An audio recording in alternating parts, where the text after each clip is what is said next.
The inaugural dynasty of Scotland, known as the Alpin dynasty, was governed by the Picts, an intriguing group of people characterized as short, dark-skinned individuals. The first sovereign of this dynasty was Kenneth MacAlpin, a Moorish leader who ruled from AD 843 to 858.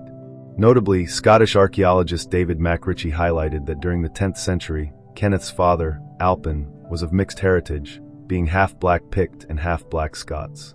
This lineage set the stage for Kenneth MacAlpin to become the pivotal figure who unified the two primary branches of the black community in Scotland. Kenneth MacAlpin was also referred to by the name Niger Val Dub, indicating his lineage's connection to the black heritage. His descendant, Kenneth the Niger, historically recognized as a figure of significant importance, was known for his royal Negro-Moorish bloodline that continued to influence Scottish rule all the way to James VI/I, who notably became the first black king of England. Kenneth the Niger's lineage further included David I, who honored Walter FitzAlan with the title of Stuart for his valued contributions, a title that would be inherited by future generations. Walter Stuart, a descendant of FitzAlan, married Princess Marjorie, who was related to Kenneth the Niger, leading to the establishment of Robert II as the first Stuart king of Scotland. The lineage continued through notable figures such as Richard II, whose cousin Henry IV succeeded him, followed by Henry V and then Henry VI. Edward IV, the second son of Edward II, ruled but was believed to have been succeeded by his son Edward V, who met a tragic end under suspicious circumstances. After a period of turmoil, the black-skinned Henry VII ascended the throne, followed by his son Henry VIII, who was succeeded by Edward VI. This lineage faced further transitions with Lady Jane Grey, Mary I, known as Bloody Mary, and Elizabeth I, ultimately leading to the dark-skinned James Stuart of Scotland, a descendant of Kenneth the Niger. James VI/I, the cousin of Elizabeth I, became king of both Scotland and England, and his bloodline continued through Charles I and Charles II, the latter known as the Black Boy due to his appearance.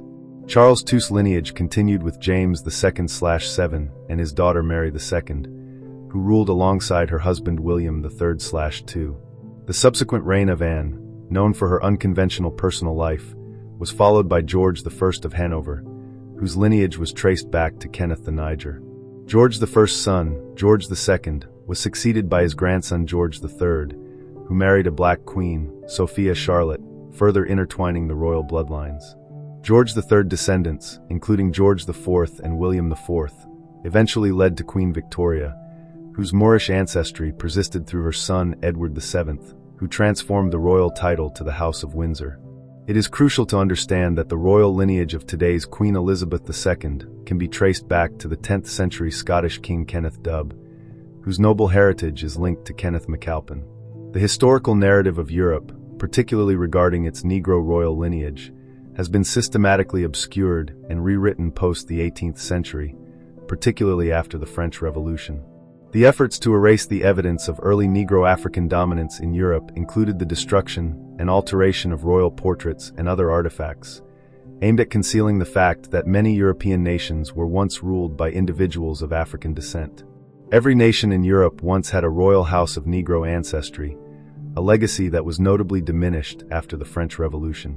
The painted portraits of Europe's royal families depicted individuals of African descent, who proudly wore their darker skin as a symbol of nobility and status. Unfortunately, many of these portraits have been altered or misrepresented in historical records, with the majority of authentic black representations being hidden from public view. As history unfolded, the enslavement initiated in AD 1441 occurred under the reign of Negro royalty, with both George I and his son George IV presiding during the abolition of slavery in England. It is vital to acknowledge that during the American struggle for independence, the reigning George III was of African Moorish descent, tracing back to Kenneth the Niger, the first dynastic king of Scotland. In conclusion, the connections between Scotland's early rulers and their African heritage are profound and far-reaching. The intertwining of these bloodlines with the royal families of Europe has shaped the history we study today, yet much of this narrative has been silenced or distorted over time. The legacy of these rulers, once celebrated, now requires a broader acknowledgement of their true heritage and contributions to European history.